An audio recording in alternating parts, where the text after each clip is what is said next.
तो यशवा मसीह में मेरा आप सबको शबद शलोम। यीशु मसीह आप सबके साथ हो, आपको बहुत सारी आशीषें और बरकतें दे। प्रियो, आए हम इजराइल के लिए, यरूशलेम के लिए, यहूदियों के लिए प्रार्थना करें कि मेरा यीशु मसीह इजराइल को, यरूशलेम को, यहूदियों को शलोम की आशीषें दे और यशवा मसीह में वो यशवा मसीह को अपना उद्धार करता स्वीकार करें। हमारे भारत देश के ऊपर के अंदर भी यीशु मसीह का राज्य आ जाए, यहोवा का राज्य आ जाए और भारत देश यीशु मसीह के नाम से बचाया जाए। हम यीशु मसीह के नाम से मांगते हैं, आमीन। तो मेरे प्रियो, जैसे कि हम सीख रहे हैं कि मसीह के आने का और जगत के अंत का क्या चिन्ह होगा, और आज हम उसके 22 पार्ट के अंदर है, 22वें पार्ट के अंदर हैं कि यीशु मसीह के आने से पहले इस दुनिया के अंदर क्या कुछ होगा, जिसके बारे में यीशु मसीह ने मत्ती 24 अध्याय के अंदर बताया है। उन बातों के ऊपर हम सीख रहे हैं और आज हम सीखेंगे कि भूकंप के बारे में, क्योंकि यीशु मसीह ने अपनी भविष्यवाणी के दिनों में कहा था, जब वो जैतून के पहाड़ के ऊपर बैठे थे और चेलों ने आकर यीशु मसीह से पूछा कि हमें बता, तेरे आने का और जगत के अंत का क्या चिन्ह होगा। तब यीशु मसीह ने उन्हें जो बातें बताई, उन बातों के ऊपर जो जो चिन्ह होने वाले हैं और हो रहे हैं, हम उन बातों के ऊपर अपना ध्यान लगा रहे हैं मेरे प्रियो, क्योंकि ये चिन्ह बता रहे हैं कि यीशु मसीह का आना बहुत नजदीक है, यीशु मसीह की आमद बहुत नजदीक है। क्योंकि मत्ती 24 अध्याय 7 वचन में लिखा है, क्योंकि जाति पर जाति और राज्य पर राज्य चढ़ाई करेंगे और जगह जगह अकाल पड़ेंगे। और हमने सीखा था कि कैसे आज जाति के ऊपर जाति और राज्य के ऊपर राज्य चढ़ाई कर रहे हैं और जगह जगह अकाल भी पड़ेंगे, जिसके बारे में हमने सबसे पहले ही सीखा था मेरे प्रियो। और आज सीखेंगे, यीशु मसीह ने कहा भूकंप होंगे। ये भूकंप क्यों होते हैं, क्या कारण है भूकंप होने का?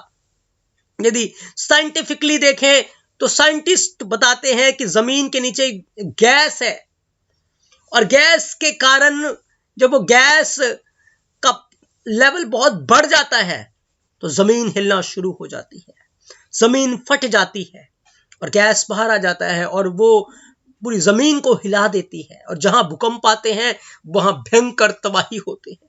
2022 के अंदर आपने स्टार्टिंग में ही देखा होगा, 21 के अंदर किस कदर भूकंप पूरी दुनिया के अंदर आ रहे हैं। भयानक भयानक विपत्तियां पूरी दुनिया में आ रही है और ये इस बात का प्रमाण है, इस बात की छाप है, इस बात की गवाही है। यीशु मसीह ने जो बातें कही थी, आज वो 2000 साल के बाद वो बातें पूरी हो रही हैं, क्योंकि यीशु मसीह का आना बहुत नजदीक है, बहुत निकट है मेरे प्रियो। लेकिन हम ये सीखेंगे कि भूकंप आने का सच में कारण क्या है। क्या सच में जो साइंटिस्ट कहते हैं वो बात सत्य है? बिल्कुल नहीं मेरे प्रियो। बाइबल भूकंप के बारे में क्या कुछ बयान करती है, उसके बारे में हम देखेंगे मेरे प्रियो, और कैसे भूकंप का आत्मिक लोगों के जीवन में और शारीरिक लोगों के जीवन के साथ एक बड़ा कनेक्शन है मेरे प्रियो, एक बड़ा अहम रिश्ता है उसके बीच में, एक बड़ा जोड़ है उनके बीच में। इन बातों को हम सीखेंगे। याद रखें, इस भूकंप के पड़ाव से हर कोई गुजरेगा मेरे प्रियो। कोई फिजिकल रीति से गुजरेगा और कोई स्पिरिचुअल रीति से गुजरेगा, लेकिन गुजरना बहुत जरूरी है मेरे प्रियो। जब भूकंप होते हैं, याद रखें, जमीन के ऊपर जो भी बिल्डिंग्स होती हैं वो नाश हो जाते हैं। बहुत बार भूकंप ऐसे आते हैं कि सिर्फ हिलाकर चले जाते हैं, कोई नुकसान नहीं होता। लेकिन बहुत बार ऐसे भूकंप होते हैं जहां पर सब कुछ तबाह हो जाता है मेरे प्रियो।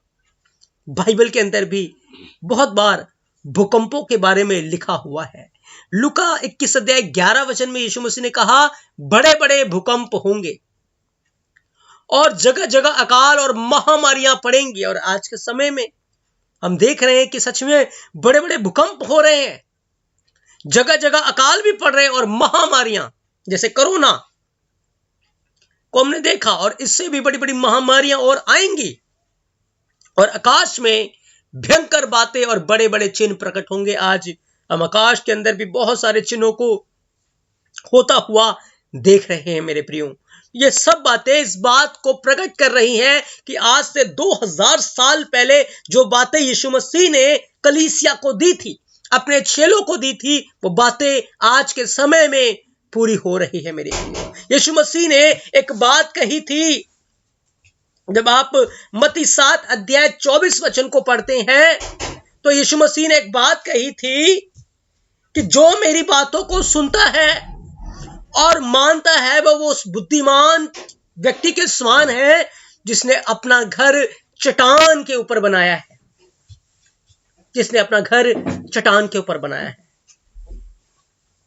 आंधियां आए, तूफान आए, भूकंप आए, लेकिन उस घर को हिला नहीं पाए मेरे प्रियो। लेकिन मूर्ख है वो इंसान जिसने अपना घर रेत के ऊपर बनाया। अगर आज आप देखें तो 99.9% जो घर हैं वो किसके ऊपर बने हुए हैं? वो रेत के ऊपर बने, वो मिट्टी के ऊपर बने हुए मेरे प्रियो, मिट्टी के ऊपर बने हुए।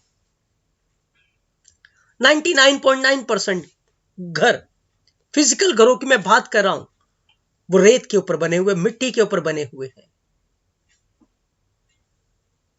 और जब भूकंप आता है तो भूकंप उसको हिलाकर रख देता है, उसके वजूद को उसको तोड़ के रख देता है, उसे झंझोड़ के रख देता है पूरी तरीके से मेरे प्रियो।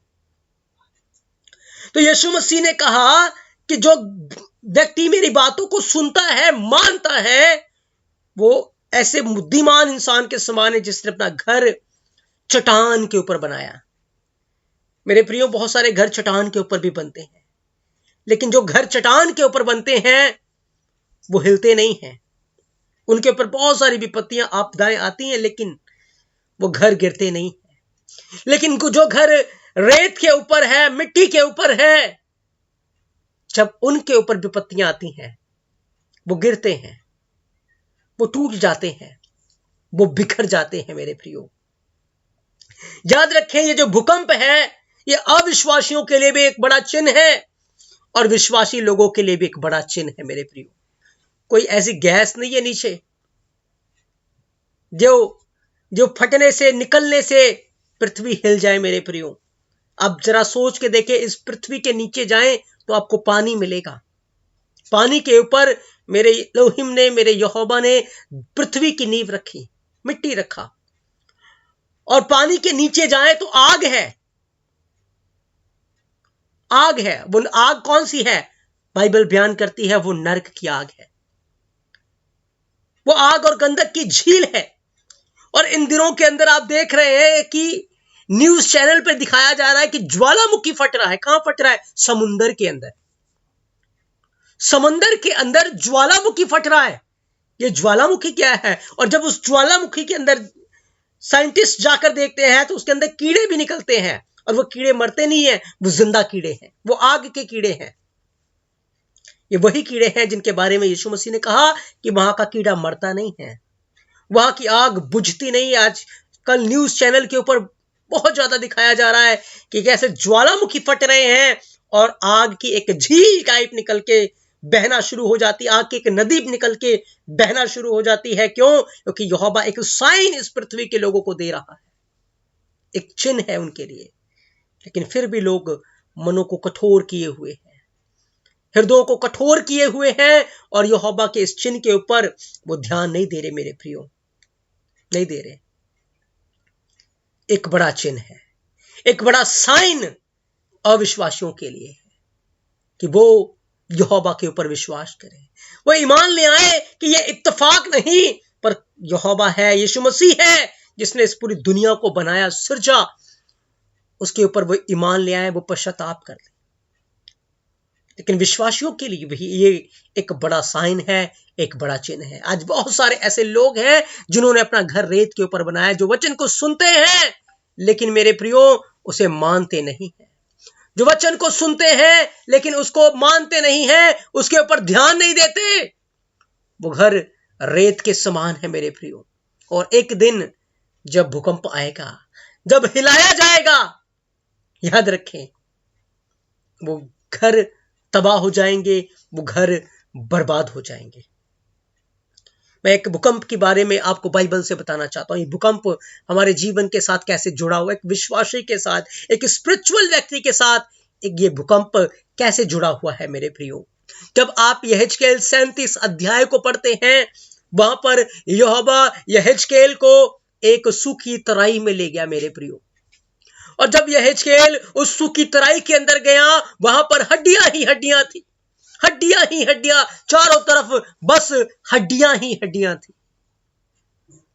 ना उनके ऊपर कोई मांस था, ना उनके ऊपर कोई चमड़ी थी, ना उनके अंदर कोई नस थे, लेकिन वो सूखी हड्डियां आपस में भी अलग हुई पड़ी थी मेरे प्रियो।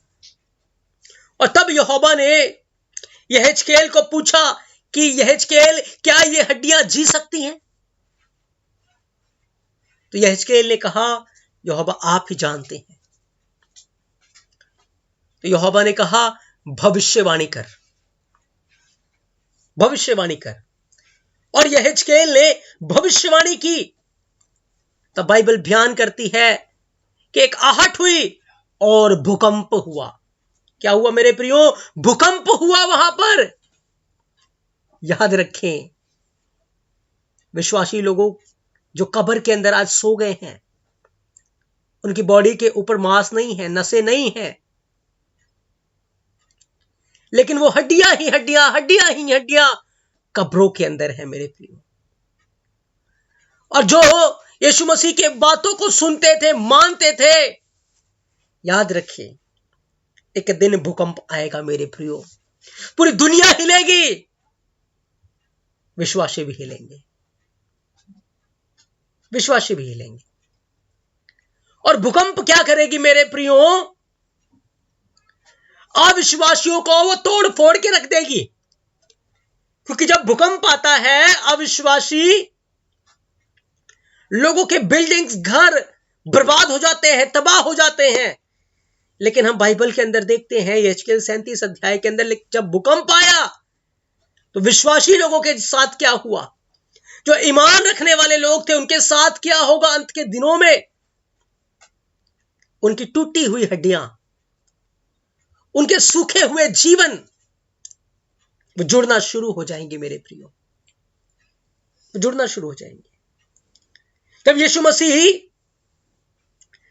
कब्र के ऊपर थे, उन्होंने चिल्लाकर अपने प्राण त्याग दिए, एक बड़ा भूकंप हुआ और पवित्र लोगों की कब्रें खुल गई।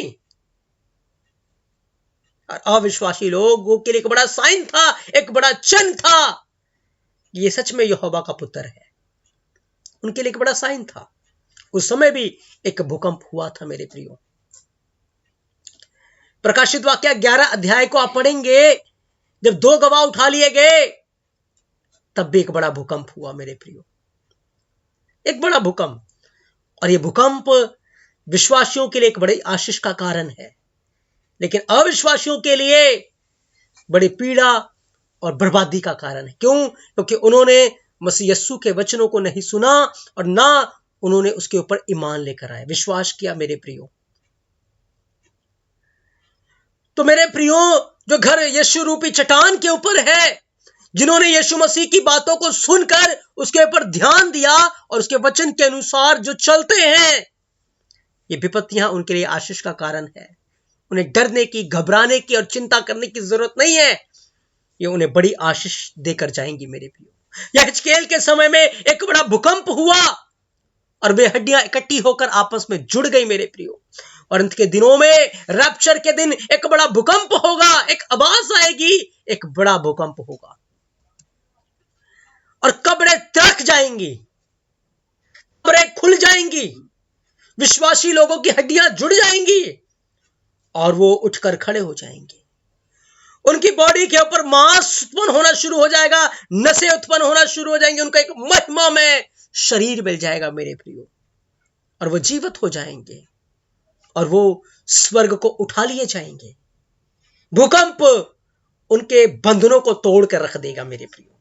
भूकंप उनके जीवन से सारी मलिनता को, सारी बंधनों को खोल देगा। जिस कब्र के बंधन में वो फंसे हुए थे, उस बंधन को भूकंप के द्वारा यहोवा खोल देगा मेरे प्रियो। लेकिन याद रखें, जो यहोवा के ऊपर ईमान नहीं रखते, यीशु मसीह के ऊपर विश्वास नहीं करते, भूकंप उनके बने घरों को, उनके बने हुए जीवनों को तोड़कर रख देगा मेरे प्रियो। तो भूकंप विश्वासी के लिए एक बड़ी आशीष का कारण है, लेकिन अविश्वासी के लिए बड़ी पीड़ा का कारण है। जो यहोवा पे विश्वास करते हैं, जो घर यीशु रूपी चट्टान के ऊपर है, उनके लिए बड़ी आशीष का कारण है। लेकिन जो घर रेत के ऊपर है, वो घर ढह जाएंगे मेरे प्रियो।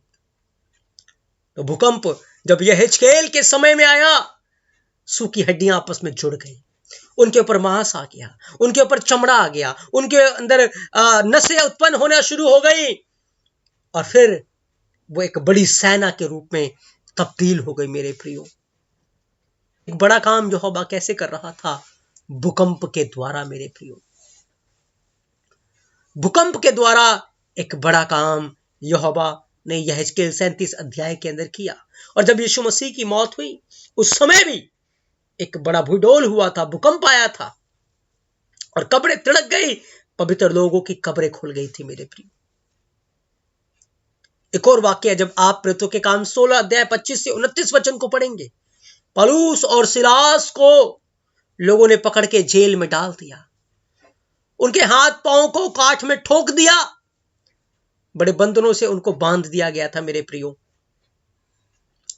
पर पौलुस और सिलास वो व्यक्ति हैं जिन्होंने यीशु चट्टान के ऊपर अपना घर बनाया है, जो हिलने के नहीं है, वो घबराते नहीं हैं, वो डरते नहीं हैं।